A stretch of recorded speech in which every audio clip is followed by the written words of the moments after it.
सो आज की क्लास का हमारा पार्ट क्या है? Today we will be talking about ionization energy.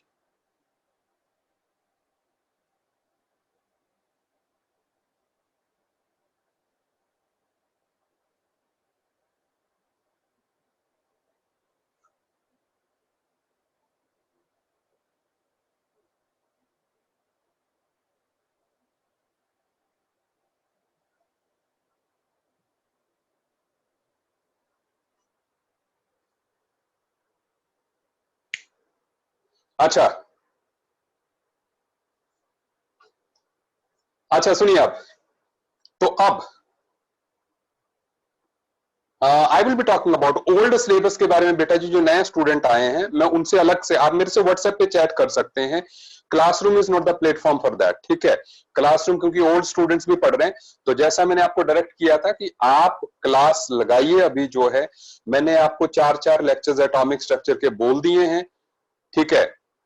WhatsApp number is 9419245573। लोगों के पास मेरा है 9419245573, ठीक है? तो अब मेरी बात सुनिए। आयनाइजेशन एनर्जी के बारे में हम बात करने जा रहे हैं। सुन लीजिए, आयनाइजेशन एनर्जी आपने लोअर क्लासेस में भी पढ़ रखा है। व्हाट आयनाइजेशन एनर्जी इज, ध्यान दीजिएगा।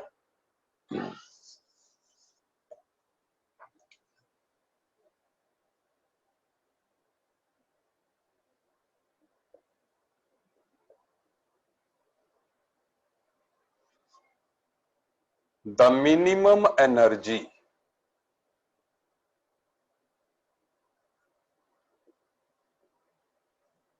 required to take out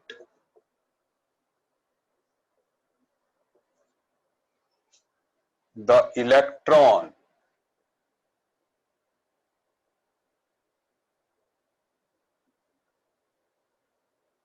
from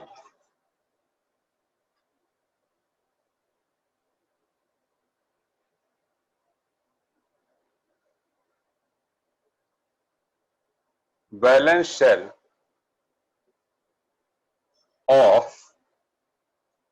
an isolated gaseous atom in ground state। तो एक एटम की ग्राउंड स्टेट में से, it is periodic table and periodic properties. So किसी एटम की वैलेंस शेल में से निकालना है जब वो ग्राउंड स्टेट में हो। एटम जो है जब ग्राउंड स्टेट में हो तो उसकी जो वैलेंस शेल से एक इलेक्ट्रॉन जब निकालते हैं, एक इलेक्ट्रॉन को निकालने के लिए, इंफिनिटी पे ले जाने के लिए जितनी मिनिमम एनर्जी चाहिए, that energy is called ionization energy. जिन लोगों ने जिन लोगों ने एटॉमिक स्ट्रक्चर जो है मेरे साथ पढ़ा हुआ है, वो लोग जो है जानते हैं कि व्हाट आयोनाइजेशन एनर्जी इज। सात्विक जी, आइसोलेटेड मींस कि जो हमारा एटम है वो किसी दूसरे एटम्स के इन्फ्लुएंस में नहीं होना चाहिए, ठीक है? जहां तक मुझे याद है तुमने पहले से क्लासेस लगाई हुई हैं, ठीक है? सात्विक तो पहले से आ रहा है। तो जैसे फोटो इलेक्ट्रिक इफेक्ट की बात है, फोटो इलेक्ट्रिक इफेक्ट है, सात्विक मेरी बात सुनना। फोटो इलेक्ट्रिक इफेक्ट की बात जहां तक है, उसमें क्या होता है कि एक मेटल की शीट में से हम इलेक्ट्रॉन नॉकआउट करते हैं, सही बात है? तो वो जो है आयोनाइजेशन एनर्जी नहीं हुई, क्योंकि उस टाइम पे जो एक एटम है वो और एटम के दायरे में भी है। देखो ना, हमें क्या चाहिए कि ये न्यूक्लियस है, ये एटम है, बस अकेला, ठीक है? ये एटम है, इसके ऐसे इस इलेक्ट्रॉन को निकालने के लिए जितनी एनर्जी चाहिए, that is called ionization energy. ये नहीं हो कि एक मेटल प्लेट हो, उस मेटल प्लेट में कई एटम्स हो, उन एटम में से इलेक्ट्रॉन निकालना है। मान लो यहां से अगर इलेक्ट्रॉन निकालना है so this is not ionization energy, this is ionization energy. सही बात है, आइसोलेटेड एटम में से निकालना है। गैसीय, देखो जब आइसोलेटेड हो गया बेटा जी तो गैसियस ही होगा, जब वो अकेला हो गया तो वो गैसियस स्टेट में ही हुआ, क्योंकि सॉलिड लिक्विड जो है तब बनेंगे जब एक से ज्यादा एटम्स जो है इकट्ठे हो जाएंगे। जैसे वाटर वेपर्स है ना, तब मॉलिक्यूल्स दूर दूर हैं, अकेले अकेले हैं। लिक्विड बनने के लिए बहुत सारे मॉलिक्यूल को नजदीक आना पड़ेगा। जब तक एक से ज्यादा मॉलिक्यूल्स इकट्ठे नहीं होंगे, यू कैन नॉट से कि उसकी स्टेट लिक्विड हो गई। और जब वो और स्ट्रांगली बॉन्ड नहीं होंगे, यू कैन नॉट से कि वो सॉलिड हो गया। सॉलिड, लिक्विड या गैस, ठीक है, हाँ, उसके पार्टिकल्स बिल्कुल अलग अलग है, मतलब एक एटम दूसरे को अफेक्ट नहीं कर रहा है, बिल्कुल सही बात, ठीक है। हाँ, चलिए समझ आ गया बात जो है, ठीक है, आगे बढ़ रहे हैं हम, सुनते जाइए आप। तो अब मेरी बात को ध्यान से समझिएगा। जैसे अब यहां पर अगर हम ऐसे कहें कि कोई एटम है, there is a atom in the gaseous state, अब अगर हमने इसको ए पॉजिटिव गैसियस में पहुंचाना है प्लस इलेक्ट्रॉन, ठीक है, तो इसको हम बोलेंगे it is called ionization energy, जितनी भी एनर्जी चाहिए होगी, ठीक है, दैट आयनाइजेशन एनर्जी। और हम इसको ये भी बोलते हैं delta H ionization. So it is a positive value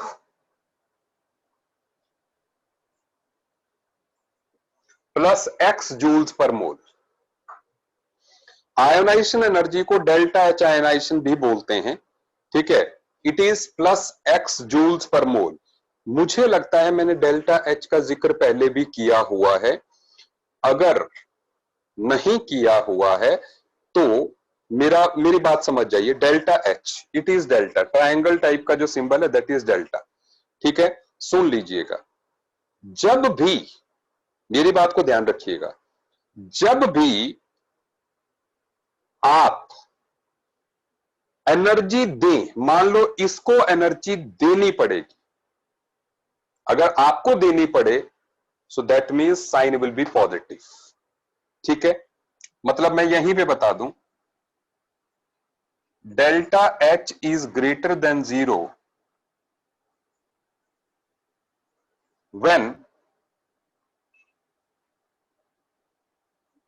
heat और energy is given to system। मतलब जहां पे रिएक्शन हो रही है अगर उसको एनर्जी देनी पड़े, H बेटा जी एंथैल्पी होता है, लेकिन H को अभी आप एनर्जी ही मानिए, नहीं अर्शदीप जी आपको पूरा एटॉमिक स्ट्रक्चर पढ़ने की जरूरत नहीं है, लास्ट के 4 लेक्चर्स रिक्वायर्ड है बस, जो मैंने कहा इलेक्ट्रॉनिक कॉन्फ़िगरेशन। अभी जो आपको प्रॉब्लम आ रही है, मैं जानता हूं जो नए बच्चे आए हैं उनको खूब प्रॉब्लम आ रही होगी, लेकिन आज का जो लेक्चर चल रहा है वो ओल्ड बच्चों के लिए चल रहा है, आप प्लीज उसमें पार्टिसिपेट करें जितना समझ सकते हैं। आई अंडरस्टैंड योर प्रॉब्लम, ठीक है, मुझे पता है आपको प्रॉब्लम आ रही है, बट अभी देखना 10 दिन बाद नहीं आएगी प्रॉब्लम जो है, ठीक है। मैं जैसे आपको गाइड करता जाऊंगा वैसे आप चलते जाइए, ठीक है। अभी सुनिए, और डेल्टा एच जो है नेगेटिव जब होता है व्हेन हीट और energy is given by system. मतलब delta H is change in energy. सुन लीजिए, अब delta H is change in energy. अभी आप छोटी सी बात समझें, जब हम सिस्टम को एनर्जी देंगे, बाहर से मान लो देना पड़े, तो then delta H is positive, क्योंकि सिस्टम जो है, सिस्टम किसको बोलेंगे, ये जो रिएक्शन हो रही है इट इज सिस्टम। मतलब कोई भी चीज जिसकी आप बात कर रहे होते हैं वो सिस्टम है, ठीक है। तो क्योंकि आपको, सुन लीजिएगा, आपको बोर्ड पे रिफ्लेक्शन पड़ रही है, सीइंग के सम प्लेसेस पे रिफ्लेक्शन आ रही है, बट अगर मैं इसको अवॉइड करने की ट्राई करूंगा तो अंधेरा ना हो जाए। चलिए ठीक है, 1 मिनट।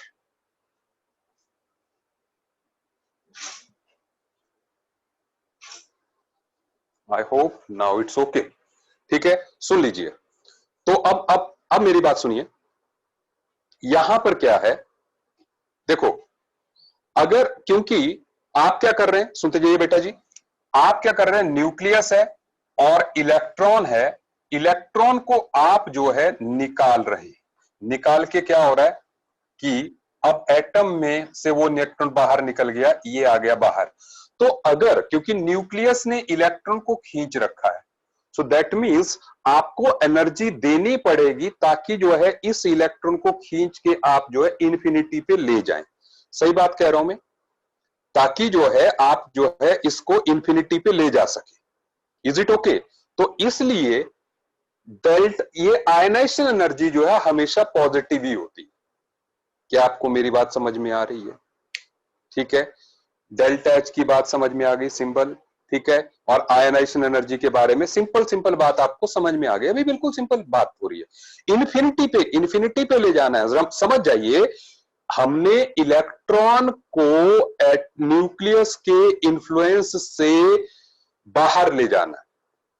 बाहर मतलब इन्फिनिटी तक। फिर से मैं डेफिनेशन की बात कर रहा हूं कि minimum energy required to take out the electron, इस इलेक्ट्रॉन को बाहर ले जाना है फ्रॉम वैलेंस शेल, की अंदर के शेल के इलेक्ट्रॉन को नहीं, जो सबसे बाहर वाली शेल में ही है, उसी शेल से, ठीक है, बाहर ले जाना है। ठीक है, सुनते जाइए। और फ्रॉम आइसोलेटेड, अलग gaseous atom in ground state, ये ग्राउंड स्टेट में होना चाहिए, इलेक्ट्रॉन मतलब एक्साइटेड लेवल में नहीं होना चाहिए। एक बात, ठीक है। हाँ, अब सुनिए, इस प्रोसेस को हम बोलते हैं एंडोथर्मिक,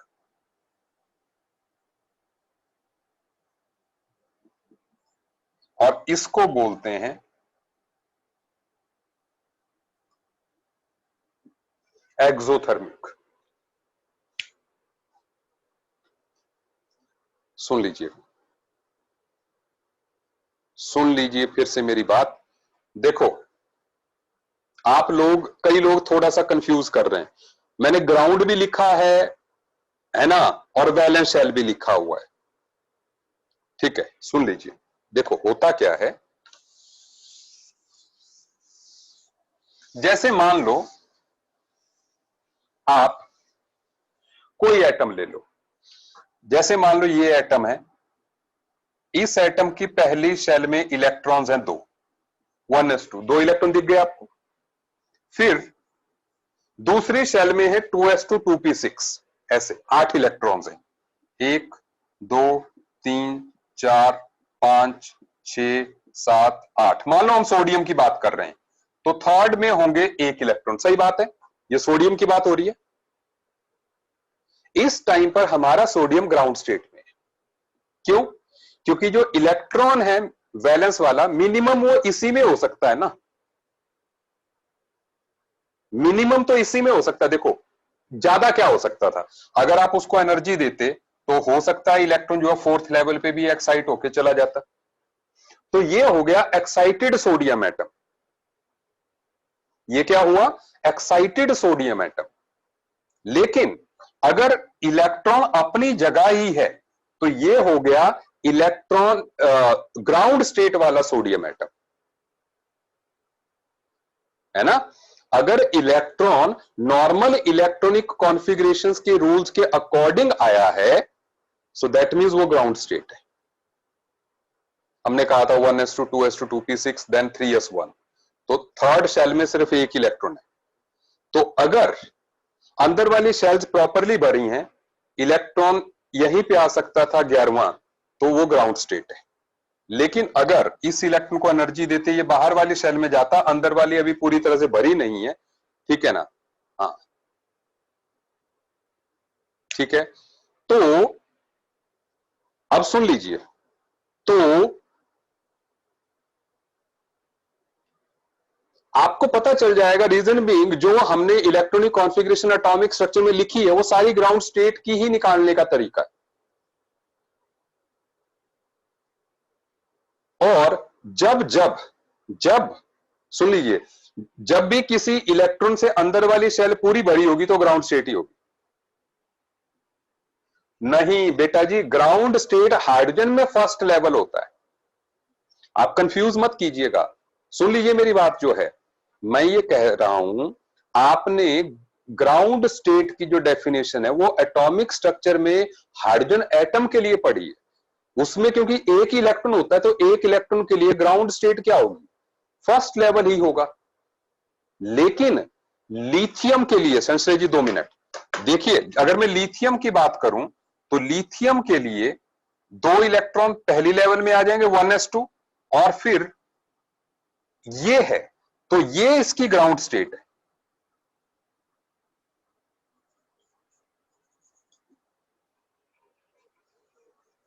सही है बात, मतलब ये नहीं है कि पहली स्टेट ग्राउंड स्टेट होती है, वो हाइड्रोजन लाइक एटम्स में पहली स्टेट ग्राउंड स्टेट होती है। हाँ जी संश्रय कुछ पूछना चाहता था, let me see in the chat. ठीक है सर, जब ऑर्बिटल वाई सबशेल की बात आती है उसमें डायग्राम इलेक्ट्रॉन क्या होती है, इसमें बहुत कंफ्यूजन, दोनों की डायग्राम बना दो एक बार। वाई सबशेल की बात आती है तो डायग्राम इलेक्ट्रॉन की क्या होती है, ठीक है ना। अब बेटा जी पता क्या है, सुन लीजिए। अब अब आप पहले मेरे पे बात छोड़ दीजिए, अब आप भूल जाइए सारी बात जो I am not going to, ठीक है ना। मैं एंडोथर्मिक एक्सोथर्मिक की बात बता दूं। एंडोथर्मिक प्रोसेसेस वो होते हैं जिनमें की जो कि हीट रिक्वायर करते हैं। Endothermic processes require heat, exothermic processes gives heat. जब आप एसिड और बेस को मिलाते हैं तो जो है हीट रिलीज होती है, दैट इज एक्सोथर्मिक प्रोसेस। सही है बात, जैसे आप लकड़ी जलाते हैं एक्सोथर्मिक प्रोसेस है। अब सुनिए कृष्णलाल जी, मैं सारी बातों को हटा के अब सिंपल सिंपल आयनाइजेशन एनर्जी पे आ रहा हूं वापस जो है, ठीक है। सुन लीजिए, मैंने कहा एक एटम की ग्राउंड, एक एटम में से इलेक्ट्रॉन, सुन लीजिए ग्राउंड स्टेट छोड़ दीजिए, एक एटम में से इलेक्ट्रॉन निकालने के लिए मिनिमम एनर्जी जो चाहिए होती है वो आयनाइजेशन एनर्जी। अभी आप बाकी सारी फॉर्मेलिटीज छोड़ दीजिए, एक एटम में से एक इलेक्ट्रॉन निकालने के लिए जो मिनिमम एनर्जी चाहिए वो उसकी आयोनाइजेशन एनर्जी कहलाती है। सुनते जाइए आप। तो मैंने कहा कि आयोनाइजेशन एनर्जी जो है वो पॉजिटिव वैल्यू होगी, क्योंकि आपको एनर्जी देनी पड़ेगी न्यूक्लियस से इलेक्ट्रॉन को छुड़ाने के लिए। So that is an endothermic process. सुनते जाइए, ठीक है। अब सुने, यहां पर एक बात और ध्यान रखें, दैट इज, देखिए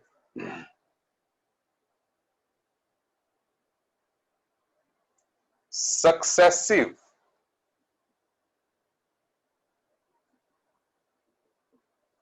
ionisation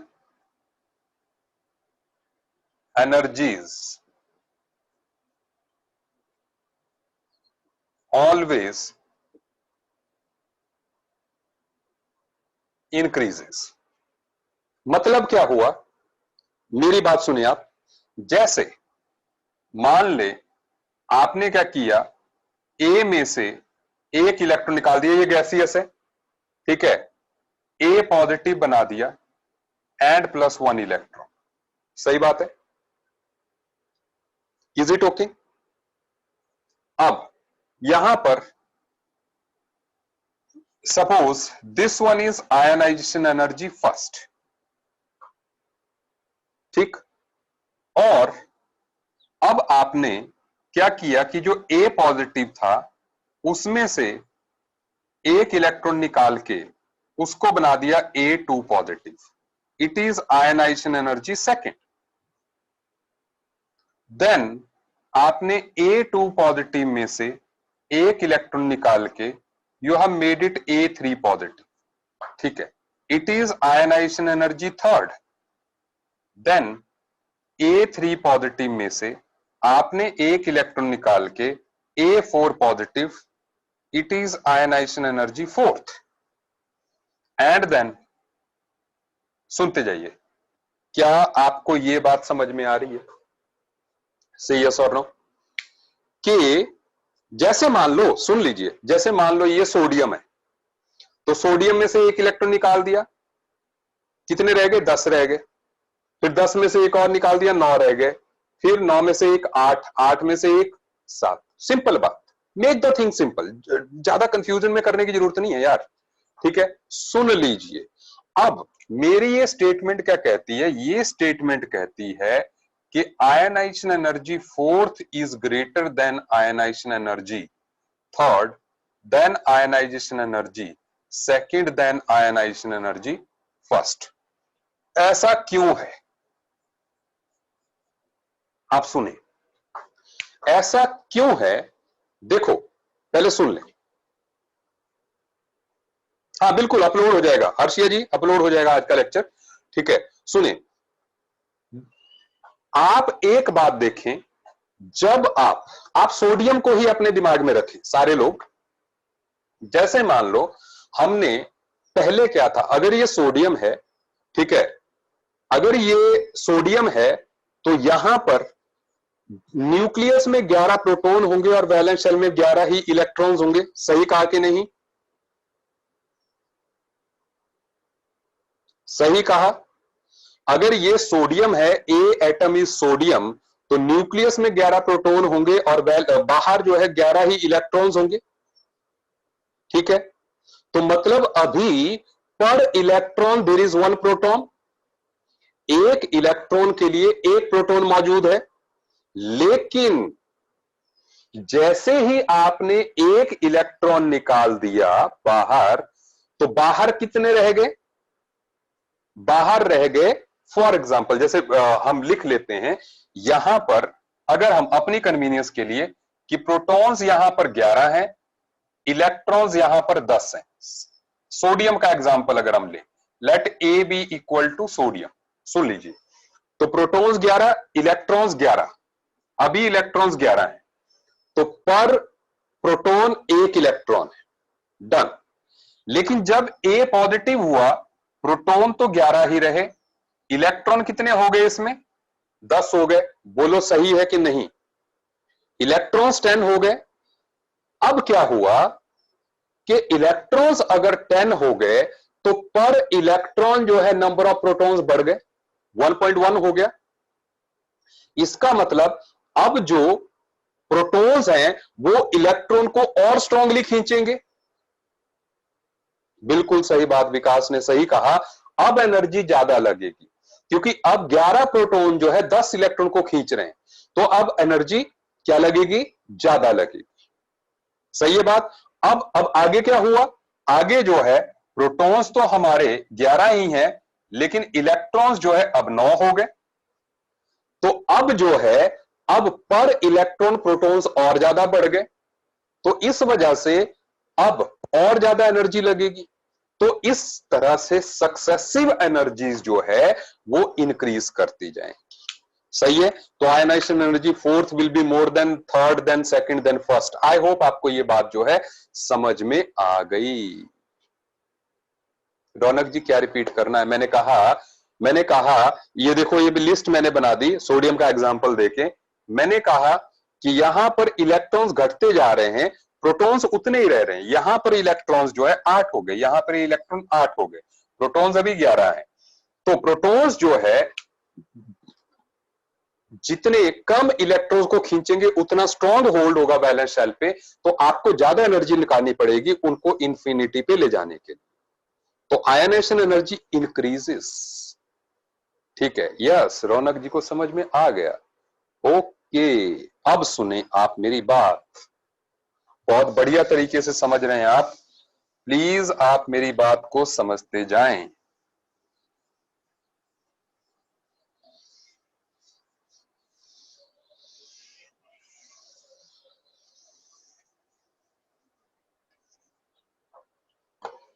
just 1 minute.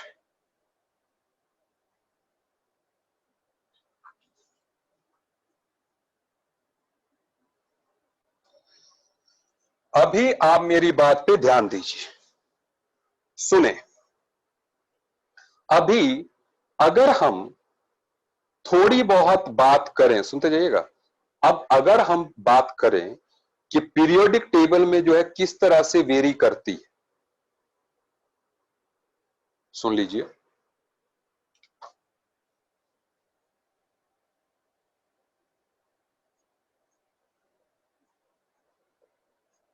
Factors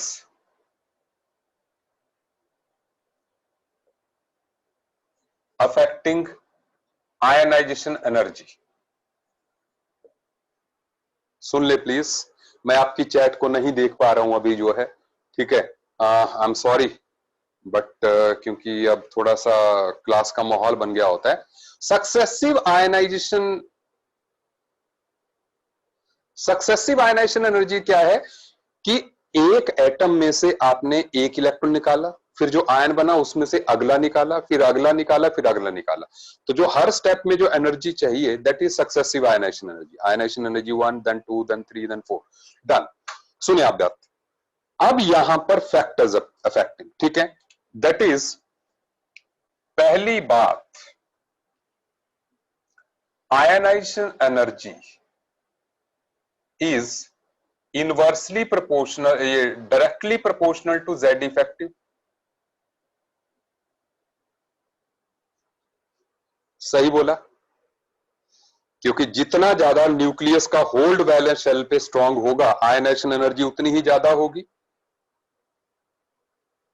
Krishnal Vaid, first day class. हाँ, अभी हमने पीरियोडिक टेबल में ही किया है। तुम जेड इफेक्टिव को एटॉमिक नंबर मान लो, एटॉमिक नंबर मान लो, जेड मींस एटॉमिक नंबर, तो ठीक है, चलेगा तुम्हारा काम। तो आयनाइजेशन एनर्जी जो है एटॉमिक नंबर के डायरेक्टली प्रोपोर्शनल है।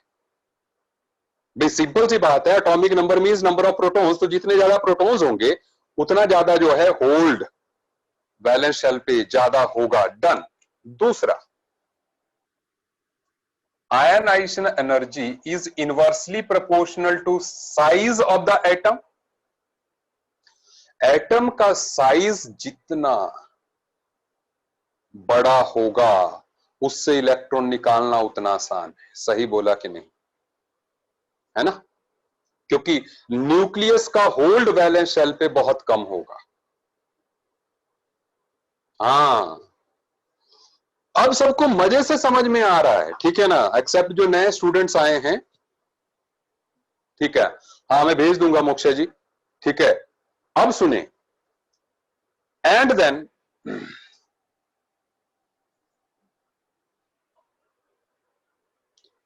जो ionization energy is inversely proportional to sigma. Sigma नई टर्म है नए बच्चों के लिए, तो कृपया अभी इस बात पे ज्यादा ध्यान ना दें, क्योंकि जो शील्डिंग जितनी ज्यादा होगी, अंदर वाली सेल जितनी शील्ड ज्यादा करेगी, न्यूक्लियस का चार्ज बाहर कम पहुंचेगा, तो इलेक्ट्रॉन को निकालना बाहर से आसान हो जाएगा। समझ में आ गई बात, ठीक है ना। नहीं कृष्णलाल जी, मैं लेक्चर भेज दूंगा ना तुम्हें, ठीक है ना, मेरे से चैट करना, then I will be sending you the, बिल्कुल सिंपल सी बात है अभी अभी, ठीक है। मतलब हम ये कह रहे हैं कि चलो छोड़ो अभी, क्योंकि उसमें अच्छे से बात की हुई है, जल्दी का काम नहीं है ये, ठीक है। कई कॉन्सेप्ट आएंगे but the things will become clear. चलिए, अब बात जो है next thing, ionization energy of half and fully field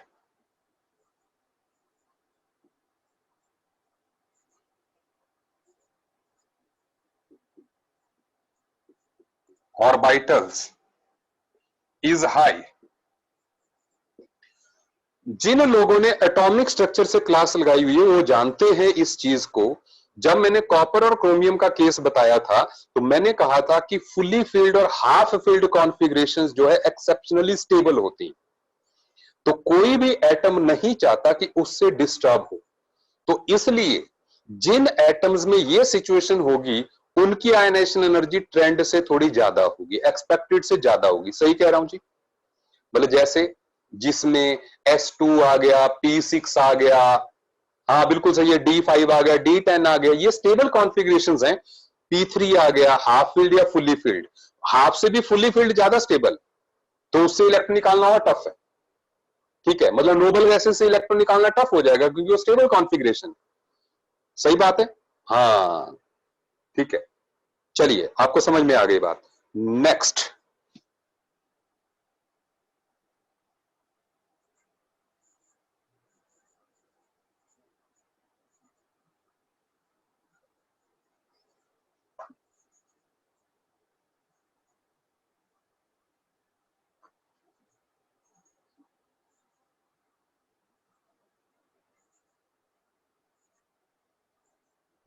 सुनिए, अगर सेम शेल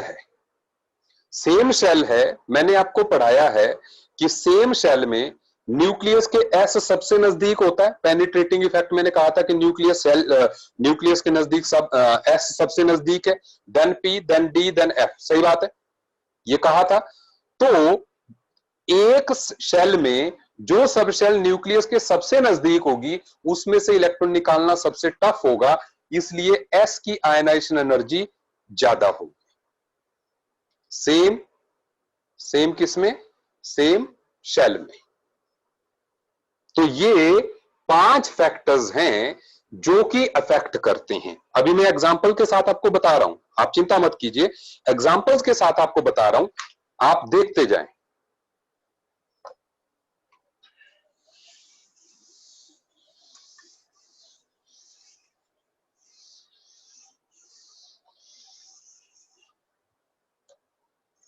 अब ध्यान दीजिए,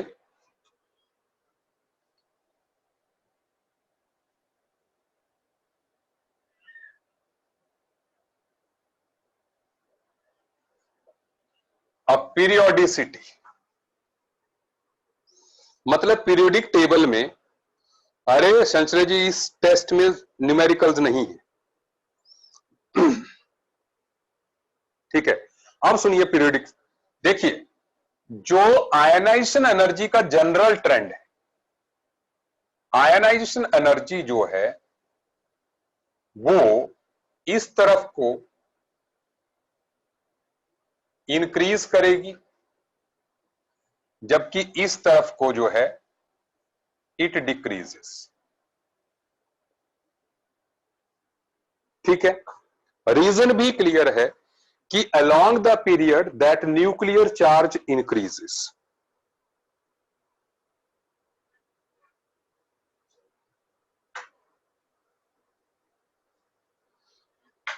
टेस्ट से पहले पुराना सिलेबस मुझे लगता है हम कब से पढ़ा रहे हैं, बहुत टाइम हो गया।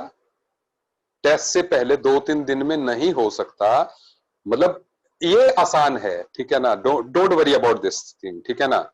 April 7 Erin is writing, April 7 से हम स्टार्ट किए हैं, तो अप्रैल, मई, जून, जुलाई, 3 महीने, ठीक है। हाँ, तो सुनिए, down the group shell increases, down the group shell increases. हाँ, सहज इज राइटिंग 48 क्लासेस, सही बात है। इस तरफ सुन ले मेरी बात, अब ध्यान दीजिए, इस तरफ जो है न्यूक्लियर चार्ज इंक्रीज करता है, लेकिन हमारे इलेक्ट्रॉन सेम शेल में एंटर होते हैं। ध्यान दीजिएगा, जब एक पीरियड में जो है न्यूक्लियर चार्ज तो बढ़ता है, लेकिन electron remains in the same shell, लेकिन डाउन द ग्रुप जो है शेल ही इंक्रीज कर जाती है कि second, third, fourth, fifth, shell का इंफ्लुएंस एटॉमिक नंबर के इंक्रीज करने से ज्यादा होता है, इसलिए डिक्रीज करता है। ठीक है, डन। अब सुने, प्लीज ध्यान दीजिए अब क्लास की तरफ, ठीक है। अब प्लीज सुने। विकास जी बोलिए।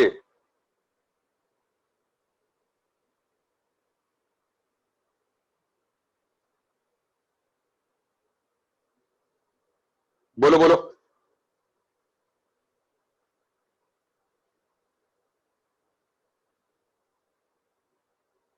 एक बार रिपीट कर दो सब शेल कि मैक्सिमम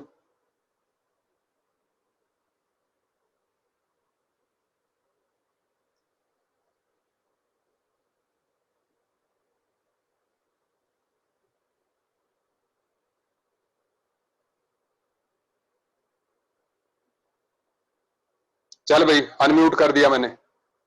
बोल विकास। सर अगर जैसे शेल इंक्रीज होएगा तो इलेक्ट्रॉन्स भी इंक्रीज होंगे। विकास बोल। सर अगर शेल इंक्रीज होगा तो इलेक्ट्रॉन्स भी इंक्रीज होंगे, तो उससे ज्यादा आयोनाइजेशन एनर्जी नहीं लगेगी। नहीं, मैंने कहा कि मैंने पहले स्टेटमेंट दे दी कि डाउन द ग्रुप जब शेल इंक्रीज होता है तो effect of increase of shell is more than increase effect of increase in atomic number. Okay sir. सही है बात? Yes sir. हाँ बिल्कुल। चलिए अब सुन। तो अब यहां पर ये ट्रेंड है, लेकिन अब ध्यान दीजिएगा कुछ स्पेशल बात आने वाली है। ठीक है, व्हाट इज देयर। मैं पहले आपके साथ स्क्रीन शेयर करता हूं। पहले 1 मिनट दीजिएगा मुझे, पहले मैं देख लूं उस पिक्चर को मैं ले आऊं। ठीक है ना, अभी 1 मिनट लगेगा। आई will be coming back. 1 minute दीजिए मुझे, सॉरी।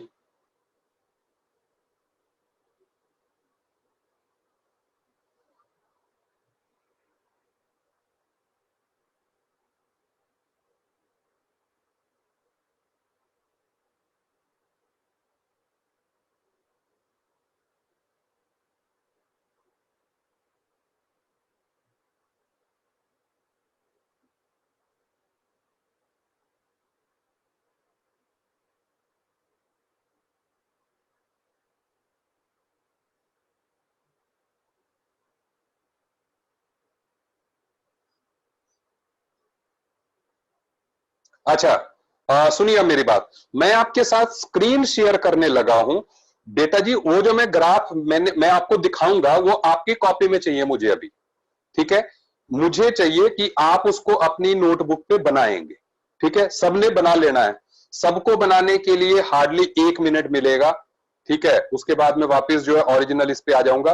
ठीक है, तो I am just going to share this. आप जल्दी से जो है, ठीक है, इसका चाहे स्नैपशॉट ले लें, whatsoever as you want.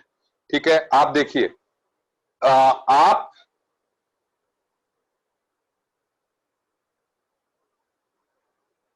I am just sharing this picture. आप देखिए इस पिक्चर को। Ionization energies of first 20 elements.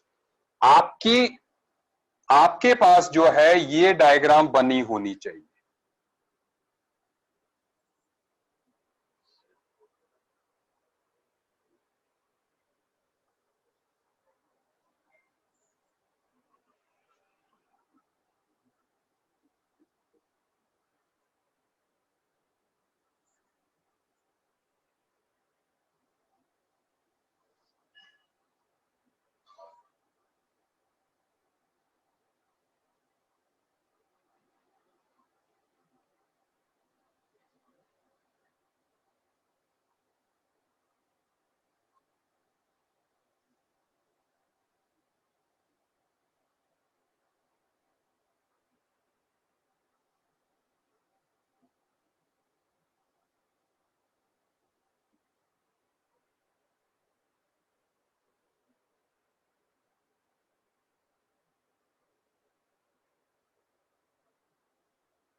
बनाते रहिए। हम जस्ट, मैं देख रहा हूं।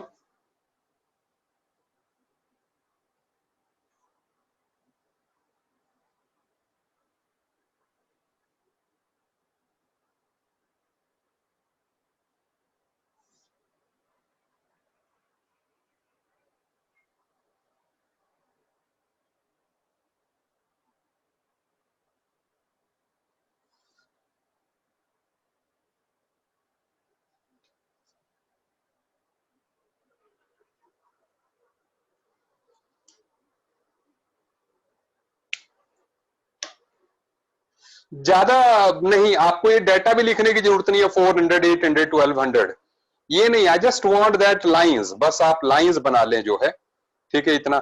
आई होप सबने जो है स्नैपशॉट इसका ले लिया होगा। And here I come back, done. कुछ इस तरह की डायग्राम है, सही है, कुछ इस तरह की डायग्राम है। इस डायग्राम को मैं आपके साथ डिस्कस कर रहा हूं अभी, ठीक है ना। आप देखिए, इस डायग्राम में बहुत कुछ है, बहुत कुछ है। मैं ग्रुप में डाल दूंगा, मैं ग्रुप में डाल दूंगा। एक मिनट, एक मिनट दीजिए मुझे। If I can transfer it now, एक मिनट दीजिएगा मुझे, ठीक है ना, क्योंकि मेरे लिए इंस्टेंटली नहीं तो मैं भूल सकता हूं, तो इसलिए अगर जो है मेरे लिए पॉसिबल है,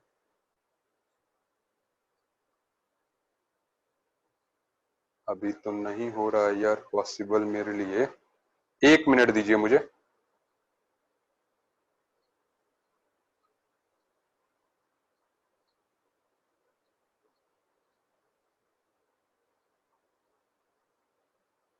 बस ग्रुप में आपके, एक मिनट में आपके ग्रुप में पहुंच रहा है।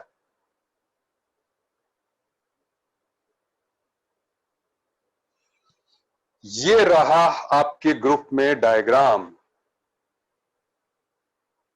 आपके ग्रुप में पहुंच गया। एक मिनट, मुझे आपके ग्रुप में कुछ और एक डायग्राम और भी भेजनी है, मैं उसको भी यहीं से भेज दूं।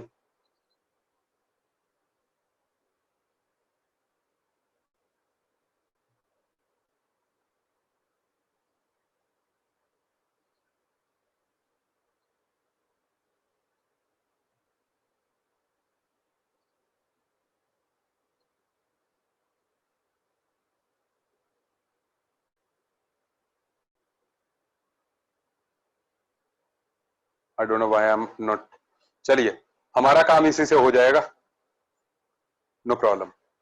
अब आप सुन लें, अब सब लोग मेरी बात पे ध्यान देंगे बिना टाइम वेस्ट किए हुए।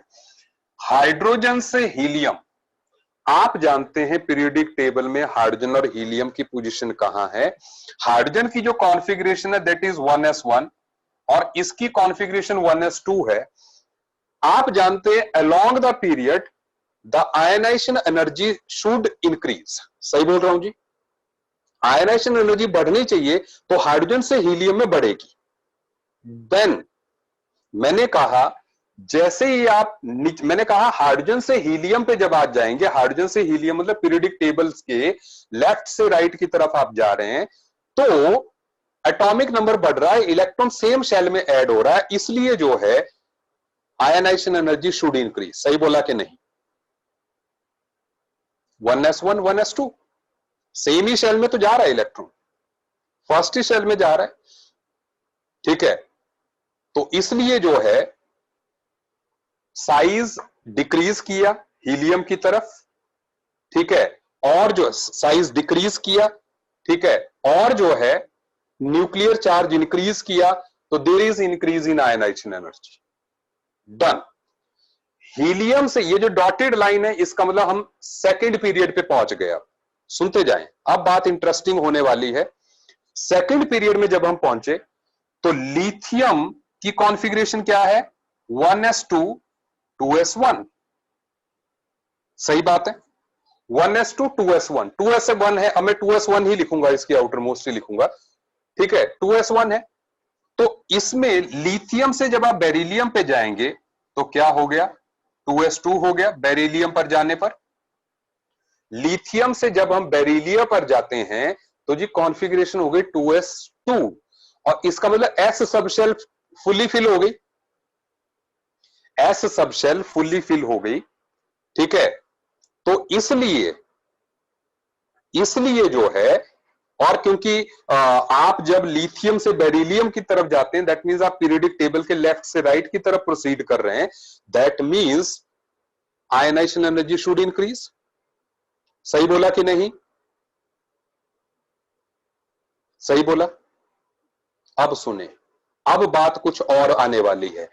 ये बात है यहां पे एलिमेंट बोरोन, बोरोन की कॉन्फ़िगरेशन क्या है, 1s2 2s2 2p1, अभी मैंने एक बात कही थी कि एस में से इलेक्ट्रॉन निकालना आसान है इन कंपैरिजन टू पी में से। एस में से इलेक्ट्रॉन निकालना आसान है इन कंपैरिजन टू पी में से, सही बोला कि नहीं? तो बेरिलियम के केस में एस सब शेल फुल्ली फिल हो गई। बोरोन के केस में एक इलेक्ट्रॉन है सिर्फ पी के पास, और मैंने कहा था कि पी से निकालना आसान है एस के कंपैरिजन में। सही बात? नहीं नहीं नहीं बेटा जी, संश्रय जी, मैंने लिखाया था एस की आयनाइजेशन एनर्जी ज्यादा then P then D then F.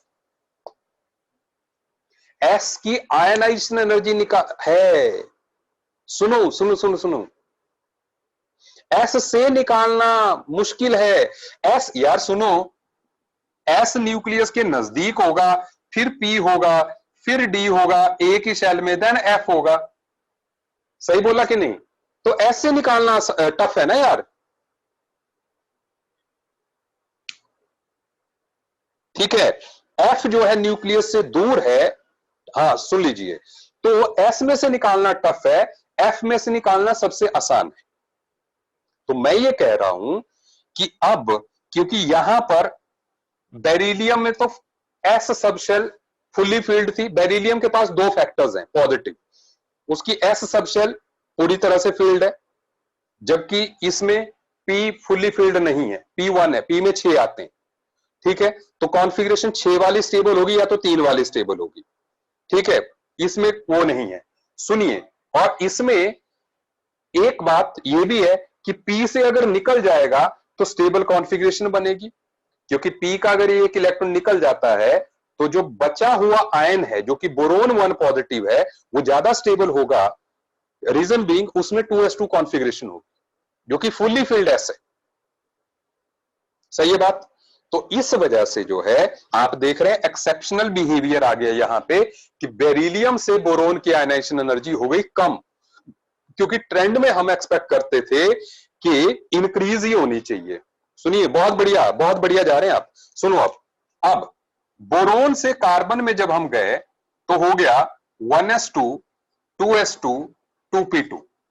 Okay, increase ही करेगी अब, जो है ऑब्वियस सी बात है। Along the period regular trend, कोई स्पेशल बात नहीं, रेगुलर ट्रेंड है। Along the period nuclear charge increases, so ionization energy आ गई। ठीक है, सुन लो। तनिष जी लेट आए हो इसलिए समझ नहीं आएगा, इलेक्ट्रॉनिक कॉन्फ़िगरेशन के लिए पहले 4 लेक्चर्स में रिकमेंड कर चुका हूं, उसके बाद समझ में आएगा। ठीक है, देन नाइट्रोजन की बात। नाइट्रोजन में क्या है? 1s2 2s2 then 2p3। p3 सुन लें, p3 का मतलब है हाफ फील्ड सबशेल। 1 2 3, सही बोला? नाइट्रोजन के केस में P is half filled, so it is stable. So in comparison to oxygen, oxygen क्या है? मैं आउटर मोस्ट ही बना रहा हूं। Oxygen it is 2p4। तो इलेक्ट्रॉन को निकालना ऑक्सीजन के कंपैरिजन में नाइट्रोजन से ज्यादा टफ है। सही बोल रहा हूं? सही बोला? डन। और देन कम्स नियॉन, नहीं then fluorine, no problem. Fluorine में एज यूजुअल ट्रेंड वही 2p5, कोई प्रॉब्लम नहीं है, इंक्रीज कर रहा है। एंड देन नियॉन, नियॉन में एक ग्रुप में नोबल गैस की आयनाइजेशन एनर्जी सबसे ज्यादा होगी, क्योंकि वो तो 2p6 ही हो गया ना, फुल्ली फील्ड हो गया ना उसमें। सही बात? यस। अब इतना समझ में आ गया ना, तो ये अगला ट्रेंड सेम ही है, अब मुझे कुछ ज्यादा बताने की बात नहीं है। हाँ, नियोन इज मोस्ट स्टेबल, इसीलिए दैट इज नोबल गैस। ठीक है, अब सुनते जाओ, बड़े बिल्कुल सही जा रहे हैं हम लोग। देखो ये जो ये लिथियम होगा ना, ये थोड़ा सा ऊपर होगा, मतलब सोडियम नीचे होगा, ठीक है, इस जगह पे जैसे मान लीजिए। तो आप देखें, अगर मैं अब नियोन से अगर सोडियम पे जाऊं, क्योंकि हम थर्ड ग्रुप पे आ गए हैं, तो अगेन मैंने कहा था कि जैसे ही ग्रुप चेंज होता है तो आयनाइजेशन एनर्जी डिक्रीज होती है। तो सोडियम की आयनाइजेशन एनर्जी इतनी है। अगर आप ग्रुप की बात करें, हाइड्रोजन सबसे ज्यादा है, ऊपर है, देन लिथियम, देन सोडियम, और डिक्रीज करती जा रही है, हाइड्रोजन से लिथियम की तरफ, देन लिथियम से सोडियम की तरफ, नीचे की तरफ जाते जा रहे हैं, ये डिक्लाइन है, सही है। और पोटाशियम फिर और नीचे आएगा। हाँ, हीलियम की आयनाइजेशन एनर्जी सबसे ज्यादा होगी। Down the group ionization energy जो है, हाँ, डाउट बोल संश्रय, डाउट बोल।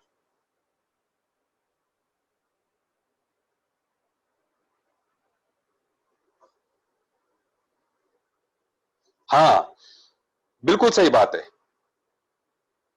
संश्रय जी, मैं अनम्यूट कर रहा हूं। संश्रय, मैं तेरे को अनम्यूट कर रहा हूं।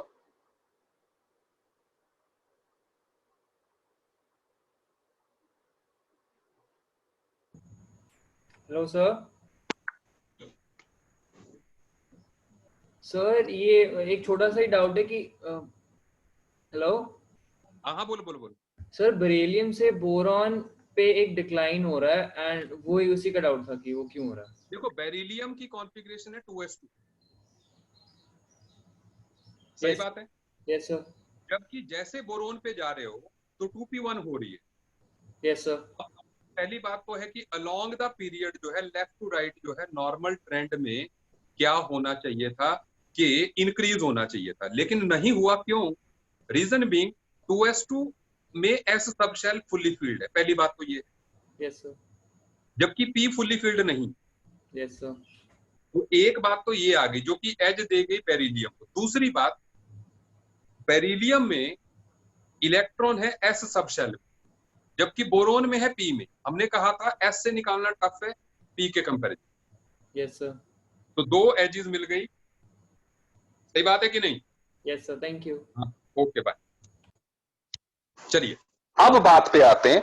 तो नियोन से सोडियम पे आए, सोडियम अगेन थर्ड पीरियड की बात हो रही है, ठीक है।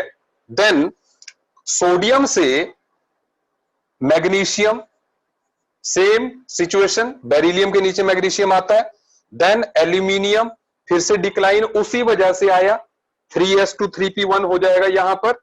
एंड देन यहां पर सिलिकॉन आ गया, एंड देन यहां पे फास्फोरस आ गया, यहां पे सल्फर आ गया, यहां पे क्लोरीन आ गया, और ये आर्गन आ गई, नोबल गैस। सही बात, सेम ट्रेंड, सेम ट्रेंड। हाँ, एस से निकालना मुश्किल है क्योंकि S orbitals are more penetrating, S orbitals are near to nucleus. तो टक टक टक टक टक टक टक समझ में आ गया। चलिए अभी आगे बात कर रहे हैं, अभी बहुत कुछ है बात, ठीक है ना, सुनते जाइए आप, ठीक है। अब देखते हैं हम लोग आगे। तो मतलब कुछ जो बिहेवियर्स हैं, दैट इज उनको हम कंक्लूड कर सकते हैं, दैट इज बेरिलियम बोरोन से ज्यादा होगा, ये देख लिया हमने। मैग्नीशियम एल्यूमिनियम से ज्यादा होगा, ये देख लिया हमने। हमने ये भी देख लिया कि,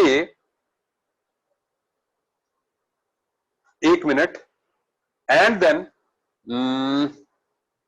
चलिए पहले इनकी बात कर लेते हैं। एंड देन मतलब इसके आगे जो है, नेक्स्ट इज नाइट्रोजन ऑक्सीजन से ज्यादा होगा,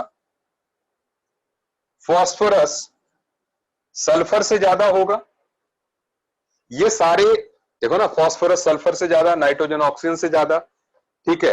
अभी सुनिए, मेरी बात अभी खत्म नहीं हुई, ठीक है।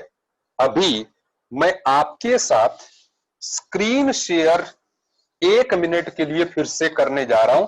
सारे लोग डेटा नोट करने के लिए रेडी हो जाएं, सारे लोग रेडी हो जाएं डेटा नोट करने के लिए या स्क्रीनशॉट लेने के लिए, ठीक है। देखें आप, हियर कम्स द स्क्रीन।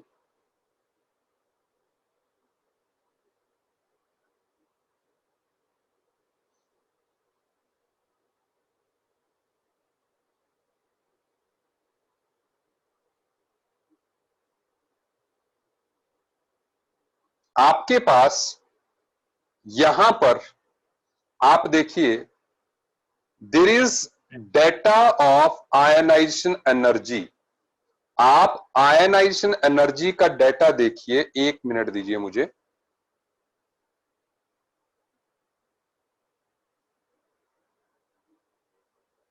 नहीं, I am not able to, मुझे यहीं से देखना पड़ेगा। आप 1 मिनट, आप इस टेबल को देखें, ऊपर एलिमेंट्स देखें। पहले एलिमेंट्स आप देखें किस किस की बात हो रही है। एलिमेंट्स जो हैं they are boron, aluminium.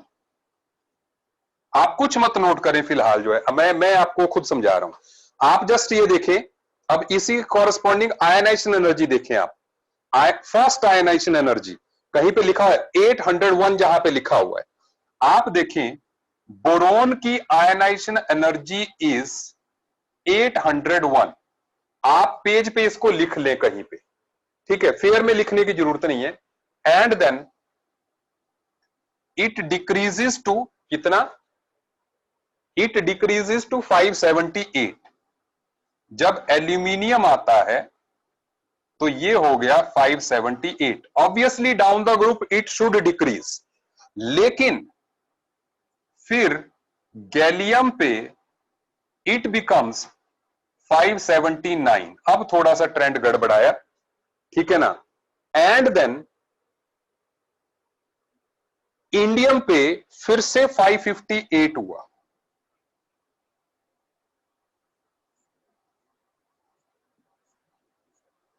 And then thallium पे आके जो है ये हो गया 589। अब हमें इसका जवाब चाहिए। ये जो यूनिट्स है ना, ये किलो जूल पर मोल पे हैं। बोर्ड पे डायग्राम बन गई है, कोई चिंता की बात नहीं है। आप देखें, W टाइप का ये सिंबल है, आप इसको W की तरह ही याद रखिएगा, ठीक है। और याद रखना है सबने, वैल्यूज भी याद रख लें, बढ़िया है, नहीं तो ग्राफ तो सारे लोग याद रखेंगे। अब मेरी एक्सप्लेनेशन आ रही है। मैंने कहा down the group ionization energy is expected to decrease, no problem. मैं यहां पे आपको थोड़ा सा अंदाजा भी दे दूं कि ये एलिमेंट्स पीरियोडिक टेबल पे कहां कहां पे होते हैं, ठीक है। तो boron, aluminium, gallium, indium and thallium, ये सिचुएशन है ना पीरियोडिक टेबल की। और आप जानते हैं ये 3D सीरीज है, ये 4D है, ये 5D है पीरियोडिक टेबल का। बिल्कुल सही बात है जी, ये है। अब देखें, कल वाले लेक्चर में मैंने आपको रेडियई के बारे में कहा था। 2 पॉइंट पे प्रॉब्लम आई थी, poor shielding effect of D orbitals and lanthanide contraction, 2 जगह पे बात आई थी, ठीक है। हाँ बिल्कुल बिल्कुल बिल्कुल मोक्ष, बिल्कुल। हाँ तो अब सुने, एल्यूमिनियम और गैलियम के बीच में एल्यूमिनियम से गैलियम में डिक्रीज होना चाहिए था, लेकिन इंक्रीज हो गया। क्यों हो गया इंक्रीज? क्योंकि poor shielding effect of intervening D orbitals के कारण जो है गैलियम का साइज हमने कहा था एक्सपेक्टेड से छोटा हो जाता था। लास्ट लेक्चर को याद कीजिए, ठीक है। तो इसलिए जो है गैलियम का होल्ड अपने वैलेंस शेल के इलेक्ट्रॉन्स पे स्ट्रांग होगा, तो आयनाइजेशन एनर्जी बढ़ गई। सही बोल रहा हूं कि नहीं? गैलियम के अंदर पुअर शील्डिंग वाले डी ऑर्बिटल्स मौजूद है, तो डी ऑर्बिटल्स का पुअर शील्डिंग इफेक्ट होने के कारण न्यूक्लियर चार्ज जो है बाहर बहुत ज्यादा पहुंचेगा, तो hold on the valence shell electrons will be more, as a result ionization energy of gallium becomes more. सही बोला कि नहीं बोला? ठीक है। तो इसलिए जो है गैलियम पे जो है, और ये ध्यान रखना क्योंकि ये जबरदस्त बातें हैं, ठीक है। और फिर गैलियम से इंडियम में डिक्रीज हुआ, नॉर्मल ट्रेंड है, डिक्रीज होना तो नॉर्मल ट्रेंड है। कृष्णाल वो सही बात है, मैं जानता हूं कि समझ नहीं आया, नो प्रॉब्लम विद दैट, ठीक है ना, मैं बैठा हूं ना यार, मैंने फिर से कराना है तुम्हें जो है, but I want you should see के what is the environment of the class, अपने क्लासमेट्स वगैरह के जैसे किस तरह से ऑनलाइन क्लास लगानी है, ठीक है, क्योंकि इस तरह की क्लास में लगाई होगी तुमने जो है, तुम देख रहे हो मुझे लाइव, बिल्कुल ऐसे लग रहा है जैसे हम सीधे सीधे क्लास ले रहे हैं। कृष्णाल सही कहा ना मैंने, मतलब कम से कम ये तो है ना, नहीं कृष्णाल ये सही बात है, लेकिन मैंने कहा ना ऑनलाइन का जो मजा है ना, मुझे लगता है लोग थोड़ा सा उसको ऑफलाइन की तरह ले रहे हैं कि ऐसे लग रहा है मैं घर में बैठा हूं आपके, है ना, ठीक है, कोई प्रॉब्लम नहीं है। अब थोड़ा सा लेट आया बेटा तो ये तो प्रॉब्लम होगी यार, ठीक है ना, ठीक है, हाँ हाँ सही बात है, मैं पॉज नहीं होता है ना। सुन लो अब बात, इंडियम और थैलियम, देखो इंडियम और थैलियम में और बड़ी गड़बड़ है, क्यों, क्योंकि यहां पर लेंथेनाइड जबकि डिक्रीज होना चाहिए था, यहां पर इंक्रीज हो गया, रीजन है लेंथेनाइड कॉन्ट्रैक्शन, क्योंकि हमने कहा था लेंथेनाइड कॉन्ट्रैक्शन की वजह से जो है साइज डिक्रीज हो जाता है। सुन लीजिए, लेंथेनाइड कॉन्ट्रैक्शन की वजह से जो एस ऑर्बिटल्स का पुअर शील्डिंग इफेक्ट है, उसके कारण न्यूक्लियर चार्ज बाहर के एस पे बहुत ज्यादा पहुंच पाता है, पी पे भी बहुत ज्यादा पहुंच पाता है, वैलेंस शेल के इलेक्ट्रॉन्स पे बहुत ज्यादा पहुंच पाता है, तो इसलिए जो है न्यूक्लियस से उस इलेक्ट्रॉन की अट्रैक्शन बढ़ जाती, तो इसलिए ये due to lanthanide contraction, poor shielding और effect of D orbitals, poor shielding by D orbitals.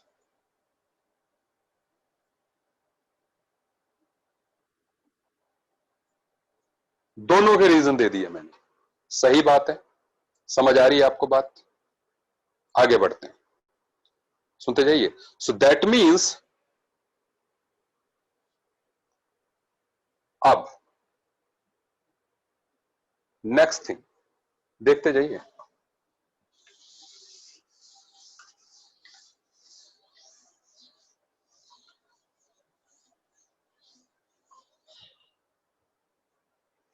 अब मेरी बात पे ध्यान दीजिएगा, अब नियरली हम जस्ट एंड पे हैं, तो सारे लोग जो है मेरी बात पे जस्ट कंसंट्रेट कर जाइएगा, एक दो पॉइंट जो मैं यहां पे कहना चाहता हूं आयनाइजेशन एनर्जी से रिलेटेड है, आयनाइजेशन एनर्जी की एप्लीकेशन जो है सुन लीजिए।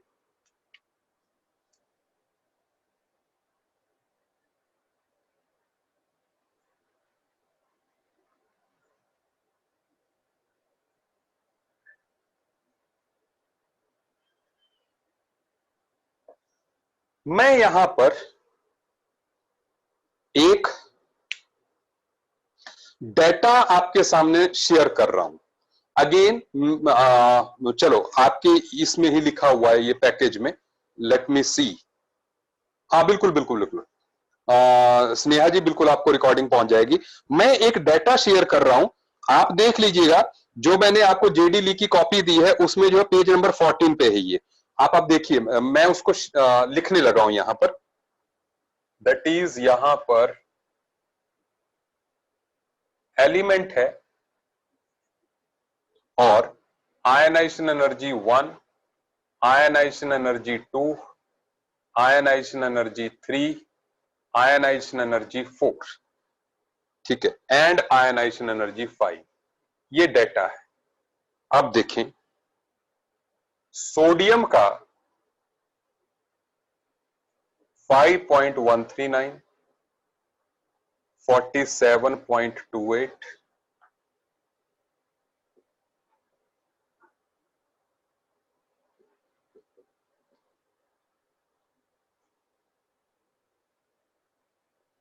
जर्मेनियम का 11.26, 26.38, 47.44 and 77.41 and 392.07 and then aluminium 5.98, 18.22, 28.44, 119.4। सुन लें अब, सबका ध्यान मेरे पे। ऐसे क्वेश्चन जो है लॉजिकल होते हैं, मतलब कॉन्सेप्ट छोटा सा है लेकिन जो है कॉम्पिटिटिव एग्जाम में ऐसे पूछे जाते हैं। ध्यान दीजिए क्या है। देखो है क्या, पहले सोडियम की स्थिति आप देखें, सोडियम के डाटा को आप देखें और सोडियम की कॉन्फ़िगरेशन लिख लेते हैं। सोडियम की कॉन्फ़िगरेशन है 1s2, 2s2, 2p6, 3s1। सही बात है। अब आप देखें आयनाइजेशन एनर्जी फर्स्ट का मतलब क्या हुआ। आयनाइजेशन एनर्जी फर्स्ट का मतलब कि आप एक इलेक्ट्रॉन यहां से निकाल दिया। सही बात है। क्या आपको मेरी बात सुनाई दे रही है? क्लियर आ रही है साउंड? डन। ध्यान दीजिएगा, मतलब जब आप पहला इलेक्ट्रॉन यहां से निकालेंगे you will make it 3s0, तो आपको इतनी एनर्जी, ये जो सारी एनर्जी है ना बेटा जी, ये इलेक्ट्रॉन वोल्ट पर एटम में, ये जो डाटा है, लेकिन हमें उसमें इंटरेस्ट नहीं है, यूनिट में इंटरेस्ट नहीं है, वैल्यूज में है। आप देखेंगे हर एक, मैं आपको ट्रिक बता रहा हूं, ट्रिक है इसमें, डाटा नहीं है कुछ भी, ट्रिक है। आप इन तीनों एलिमेंट्स को देखिए, इन तीनों एलिमेंट्स में कोई एक पॉइंट ऐसा आया होगा पूरे ट्रेंड में जहां पे आयनाइजेशन एनर्जी शूट अप की है। फॉर एग्जांपल यहां से यहां एकदम से शूट अप कर गई। सही बात है। 5 पॉइंट से 47 पॉइंट हो गए। Done, big increase. देखते जाए, अब यहां पर 11, 26, 47, 77, देन 392, मतलब इससे इस पॉइंट पे बहुत ज्यादा इंक्रीज हो गया। सही कह रहा हूं, सही कह रहा हूं, ठीक है। अब देखें, इसमें देखिए 5.98, 18, दिस यहां पर बहुत इंक्रीज हो गया। क्या आप इन तीन पॉइंट्स को पकड़ सकते हैं कि किस जगह पर ज्यादा चेंज हो रहा है? सुने अब मेरी बात, अब मेरी बात को ध्यान से समझें मैं क्या कह रहा हूं। ये बड़ा इंक्रीज तब होता है जब एटम अपने स्टेबल कॉन्फ़िगरेशन में पहुंच गया होता है। फॉर एग्जाम्पल, जब आपने इस सोडियम में से एक इलेक्ट्रॉन निकाला तो अगला जो कॉन्फ़िगरेशन आ गई वो किसकी आ गई? नोबल गैस की आ गई कि नहीं? आ गई ना। नियोन वाली कॉन्फ़िगरेशन आई कि नहीं? नियोन वाली आई, मतलब अब इसमें से इलेक्ट्रॉन निकालना टफ है। तो ये चीज आपको पता क्या आइडिया दे देती है? देखो, ये चीज आपको वैलेंस इलेक्ट्रॉन्स का आइडिया दे देगी। सुन ले मेरी बात, इसका मतलब ये हुआ, ठीक है, सुनो, इसका मतलब ये हुआ कि एक इलेक्ट्रॉन निकालने के बाद जो है, अगर नोबल गैस कॉन्फ़िगरेशन आ रही है सोडियम में, इसका मतलब सोडियम के वैलेंस शेल में एक ही इलेक्ट्रॉन है।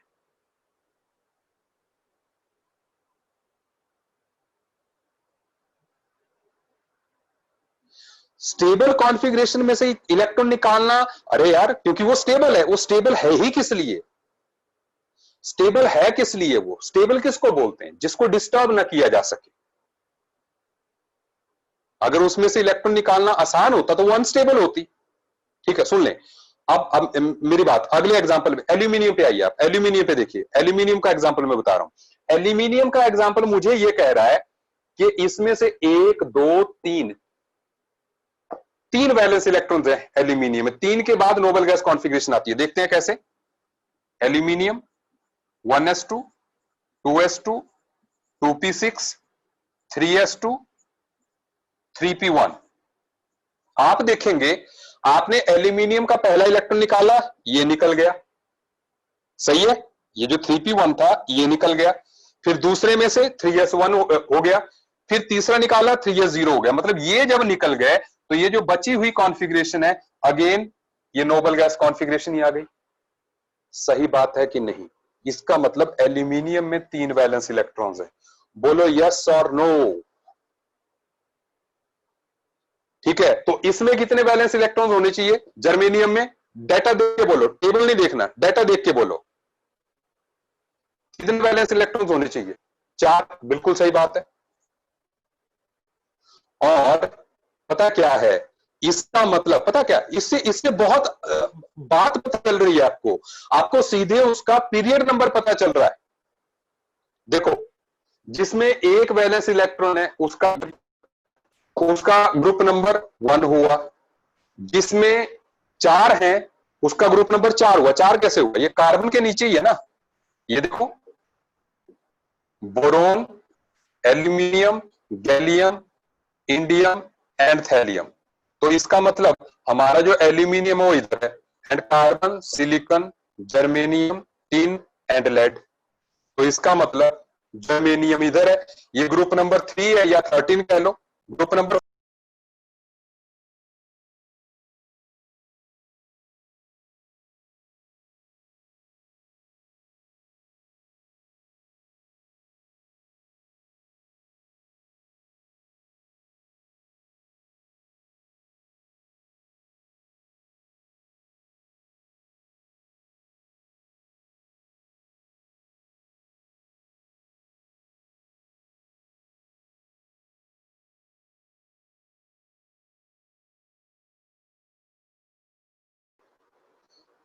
आई think there was some problem in between, ठीक है, कुछ नेटवर्क की प्रॉब्लम थी, नॉट फ्रॉम पता नहीं कैसे जो है बंद हुआ, बट नो प्रॉब्लम। क्या आपको बात समझ में आ गई?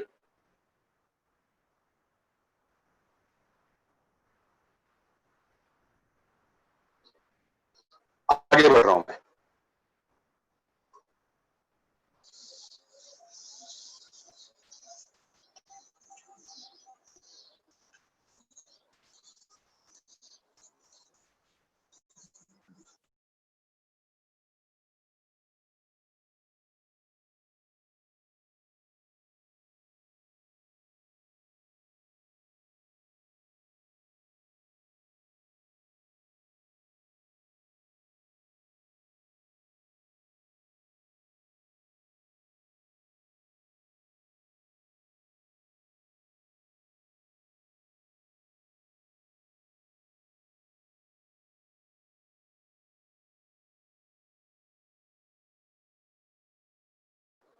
आई think there is some problem. अब ऐसा करते हैं हम, क्योंकि इसकी रिकॉर्डिंग भी नहीं हो पाएगी कंटिन्यूअस जो है, so what we will do, आज के लिए हम इतना ही करते हैं, ठीक है? अब मिलेंगे हम अगली क्लास में, ठीक है? टिल देन बाय बाय, ठीक है? आई होप आपने एंजॉय किया होगा आज की क्लास में, ठीक है?